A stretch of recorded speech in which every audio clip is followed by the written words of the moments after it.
History tells us that powerful people come from powerful places. History was wrong. Powerful people make places powerful. And no one proved that more than John D. Rockefeller, a man who didn't just become rich, he created the richest empire the world had ever seen. Before Musk or Bezos, one man's fortune equaled 2% of the entire U.S. economy, John D. Rockefeller. We're talking about a fortune of upwards of $631 billion in today's money, according to Guinness World Records. So, what propelled him to such heights? What exactly did he do differently? 1916. Headline: First Billionaire. John D. Rockefeller became the world's first billionaire in modern history in 1916, an attainment that was widely celebrated in newspapers at the time. 77 years at the time, the billion-dollar status was a huge personal achievement, one that was a result of more than half a century of hard work.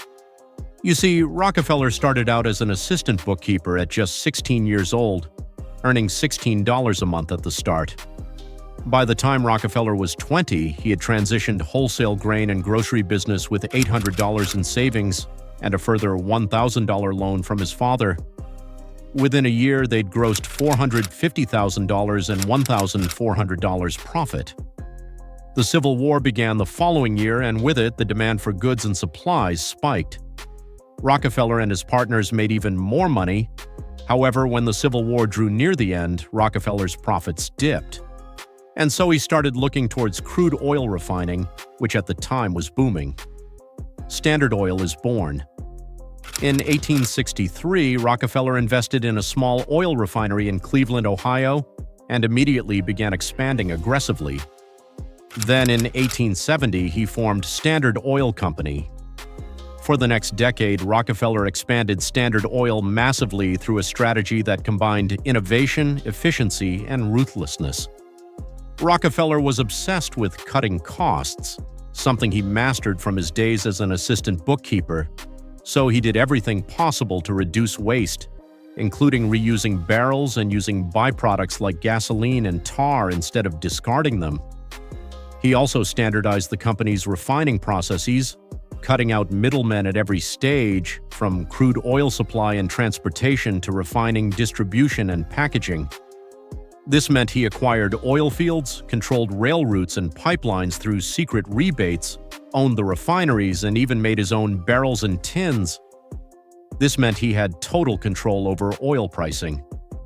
Kinda like how Apple controls nearly every part of its product lifecycle, from design to hardware, software, services, and even retail. These tactics ensured he had lower production and transportation costs than all his competitors, and could price his oil at a much lower price. For the competitors he couldn't push out through low costs, he bought out, often quietly but ruthlessly. Then in 1882, Rockefeller created the Standard Oil Trust, bringing together more than 40 companies under a single board of trustees. This allowed him to bypass state laws and operate across multiple states across the country.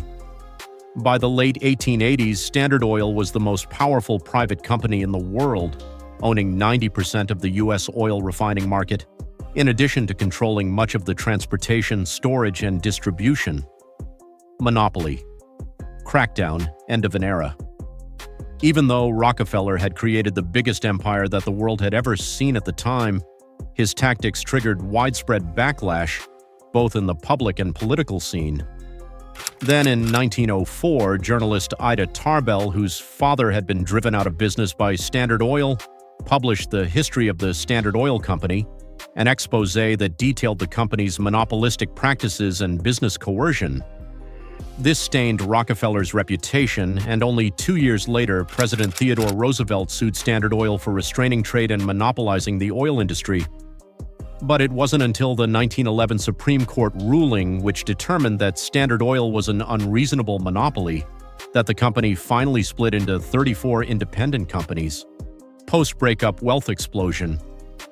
At the time of Standard Oil's breakup, Rockefeller owned 25% of the company's stock and therefore received shares in all the new companies. As it would turn out, this was a great thing for Rockefeller as those shares exploded in value in the next few years, making him a billionaire in 1916. Legacy. After the Standard Oil breakup, Rockefeller retired from active daily business operations, with his son, John D. Rockefeller Jr., taking over management of the family's investments. Rockefeller instead went on to dedicate his later life to large-scale philanthropy to various institutions, including the Rockefeller Foundation, the Rockefeller Institute for Medical Research, which later became Rockefeller University, the University of Chicago, and Spelman College, to name a few. His legacy has become a symbol of capitalism's power, which is both admired and criticized. Modern takeaways. Now, even though it's nearly a century since Rockefeller passed away, there are practical business lessons still valuable today. So let's highlight some of them. Have discipline and a long-term mindset.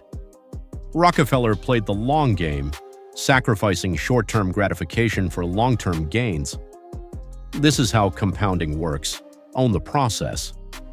Rockefeller was so powerful that he didn't just want to refine oil, he wanted to own the entire industry. The more you can control, the more powerful you'll become. Exploit your competitive advantages. Rockefeller understood the power of leverage and used it ruthlessly. Build systems. Rockefeller devised an effective system that ran dozens of companies effectively. Diversify. Rockefeller diversified his investments, both within Standard Oil and outside after retirement. Use money as a tool. Rockefeller used his vast wealth not just to enjoy the lavish things in life, but to leave a lasting impact on the world. So, which Rockefeller tactic still works today? Drop your thoughts in the comments below.